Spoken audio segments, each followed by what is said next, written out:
timing and the order of the events in these sections gets a little tricky. If you go to josephsmithpapers.org and you look up the documents and you go to the 1831 section and you see the revelations coming out, and then you read some of the historical background on each of those revelations, you'll notice that in timing that they've listed on the Joseph Smith Papers website, section 68, followed by section 1, followed by section 67, followed by section 133, followed by then section 69, and then we march forward. There's a lot happening here, you'll notice. We're all over the Doctrine and Covenants map, which might be a little bit confusing to some of you. The Book of Commandments is first printed in 1833. Now keep in mind, when you get the mob action really ramping up in Independence, Missouri in 1833, this is the book that they're almost finished printing in its entirety in W.W. Phelps's print shop in Independence, where they destroy the press, they throw out the windows all these copies of different stacks of papers containing the Book of Commandments. It's that commandments that the Rollins sisters save some and go out into the cornfield. You've probably heard that story. That's 1833, and keep in mind the Book of Commandments is going to be stopping here. But at the time it wasn't section 133, because the Lord gave the preface and the conclusion to the book right in the same time period. And so we now put it at the end of the Doctrine and Covenants.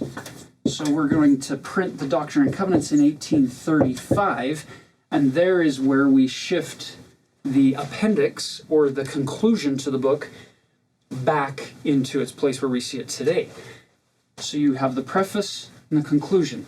What makes this so interesting, Taylor already mentioned that you have you have William McClellan, you have Sidney Rigdon, and you have Oliver Cowdery, who all have been tasked with this idea of, we've got all these revelations up through section 65 and 66.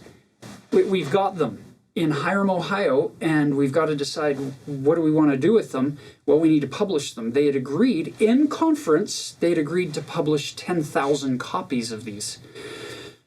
And so they were saying, well, we need some context for them. We need a preface so people know what it is that they're reading, what these revelations are. And so isn't that amazing? You get Sidney, you get Oliver, and you get William McClellan, all writing their own preface. And they come together in conference and they're debating and they're disagreeing. No, I don't like the way you've worded that. No, that claim right there, I don't think we should make. And there's this debate. And here's Joseph watching this conference going on between these three and other people participating. And what does Joseph do? He turns heavenward and asks for direction, at which point revelation begins to flow. And it flows very clearly and very methodically, to the point where it can be written down line by line by line. And thus we get section 1 from above. It's a gift, it's given. Now, I don't know if they would have received section 1 even if they hadn't had Oliver and Sidney and William go through that exercise. I think personally that they would have still gotten section 1.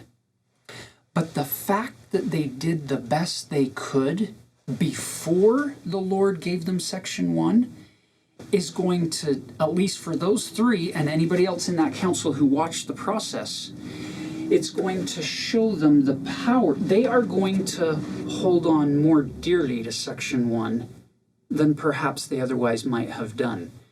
because they saw their own feeble attempts that failed, and now they see the beauty of that section as it comes forth.